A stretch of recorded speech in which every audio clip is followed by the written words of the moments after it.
Welcome to Habits. I am your guide, Rachel L. Gary. And today I'm going to talk to the CEO in you about skill set and tools that are going to help you be successful in reaching your goal in 2024. Skill sets. What are they and why are they important? Skill sets are information that you need that will allow you to be successful in achieving your goals or achieving any activity. And today we're going to talk about two types of skill sets. That's time management and prioritization. These are going to be needed for you to go from that dream goal to actionable steps to making that dream a reality, all within this episode. So time management. When we're talking about time management, is exactly what you understand. Managing your time. And to manage your time, you have to be aware of what you're doing with the time currently. And that's the first step, is to document what you are doing within a 24-hour day. To be successful, you want to do it for 7 days straight, so you can have a clear picture of what activities are in your day, what activities you can get rid of out of your day, and things that you need to implement into your daily regimens, activities that will allow you to maximize your potential in each and every day. We only got 24 hours, guys. You got 24, I got 24, Oprah has 24, and so does Grant Cardone. What we do in those 24 hours depict on what we'll have within our lives. Now, the reason why I name people who are celebrities, because they have mastered their time, which is what we're going to attempt to do today. Master your time, as we talked about, is that you have to actually know what you're doing with your time. And take it, and when you're writing those information down on documenting exactly what you're doing on an everyday basis, that is utilizing your time in any way. Sleep, eat, play, hang out, watch TV, listen to the radio, walk the dog, everything. You want to be meticulous and take your time and write it all down. Because what gets tracked gets taken care of. So once you are able to get a clear picture of what you do within a 24-hour day for 7 days, then we're going to go in and look at all of those tasks. And this is where the prioritization comes in, because you're going to decide, are those tasks either propelling you forward, leaving you where you are today, or are they on your plate and you don't know why they're there? And the ones that we don't know why they're there are always the first to go. We need to figure out, why are they on our plate, and how do we give those away to the people that they need to go to, and definitely need to get off of your plate if there are activities that are not helping you in any shape, form, or fashion. So how do you do it? After you get all your activities down, you want to go through them, and we're going to toss them in buckets. We're going to toss them in buckets, just like we would toss things. Okay, when we're sorting laundry, we have the lights, the darks, then we have the whites. So when we're doing this, we want to do the same way. All right, activity of the day. We'll say work. Work is either leaving you stagnant or propelling you forward. Depends on how you think of it. But if it is something that is necessary for you to live, we're going to put it in propelling. We're going to put it either in stagnant or propelling you forward. So 8 hours of your day, or if you have a longer day, you want to include your commute. And you don't want to include your commute in working, because we're going to talk about what you can be doing on that commute as opposed to just driving. So you want to take the number of hours that you actually are completing that particular task. So if you're working 8 to 10 hours a day, you want to put 8 to 10 hours work. So on a 7-day week, how many hours are actually working? So if you're only working 5 days a week and you're working 10 hours a day, that means that's 50 hours that you're just putting towards work. Commute. So let's say it takes you an hour to get to work and an hour to get from work. That's 2 hours a day. Times 5 days is 10 hours. So you put 10 hours in the bucket of, currently we're going to put this in leaving you stagnant. Because until we're doing something productive that's moving you forward, it's keeping you right where you are. Household chores. If it's cooking, cleaning, washing, whatever your household chores are, you want to put those in your stagnant bucket as well, because they're not helping you grow. They're keeping you right where you are.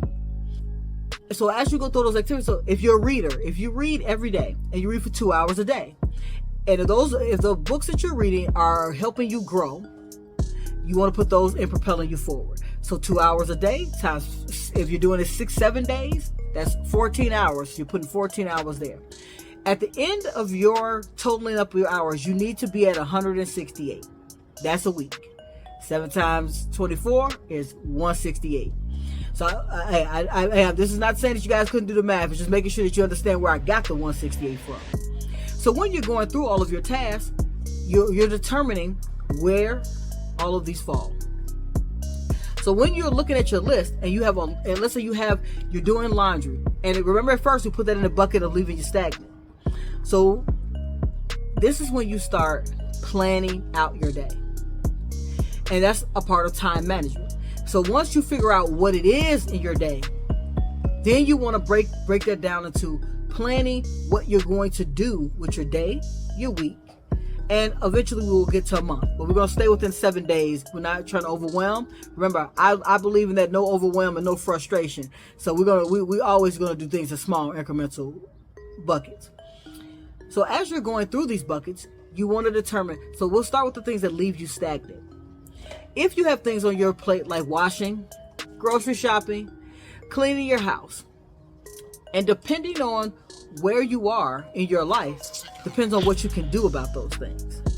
So let's say that let's say that you have teenagers, and you're washing your teenagers' clothes.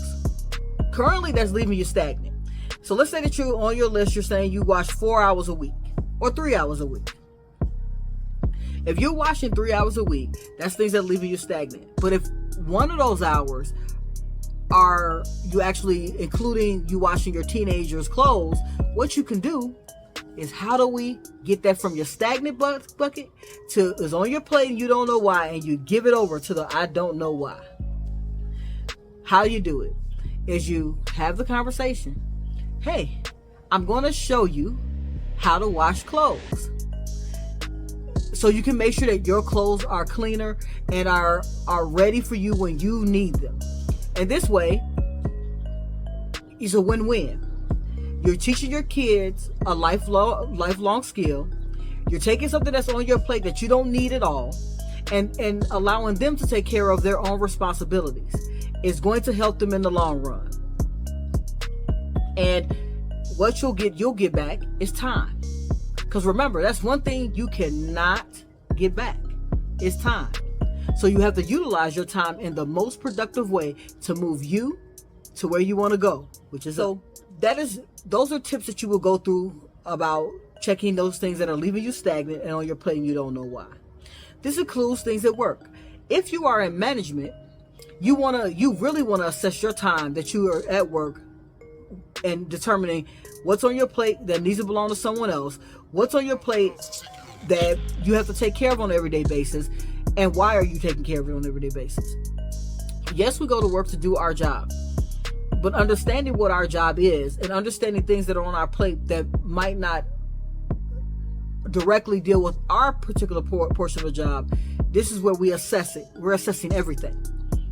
And then once we've assessed all those buckets, propelling us forward, leaving us stagnant, on our plate but don't know why, and as you make more money and become more financially free, you're going to be able to take those things that were leaving you stagnant, like cleaning the house, grocery shopping. Those things can come off your plate because you're able to help someone else make an income, because you're able to use Instacart, use Uber Eats, utilize other delivery services that actually will take care of your groceries.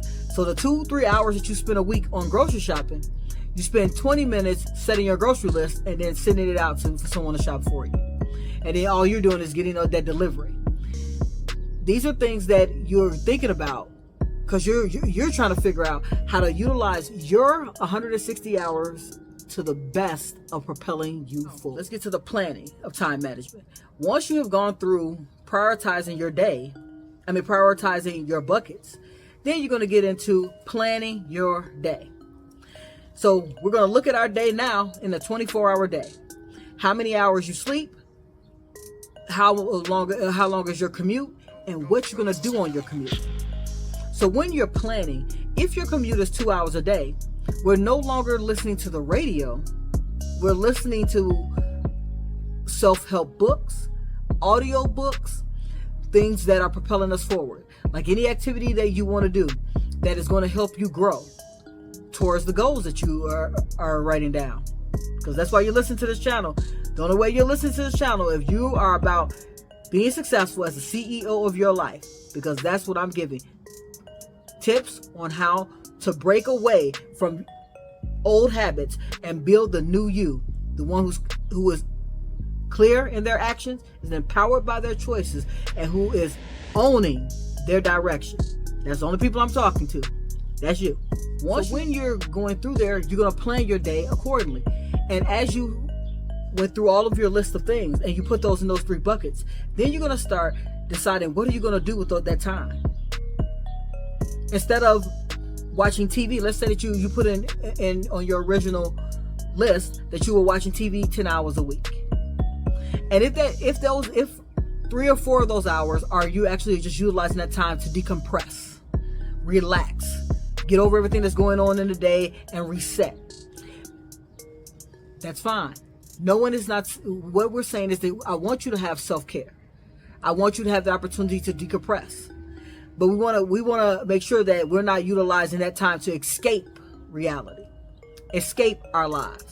We want to utilize that time to actually build our mental and build us up in a way that helps us be more successful. Myself, for instance, is that I replaced those hours that I was watching TV with meditation, with listening to positive messages, and reading positive books.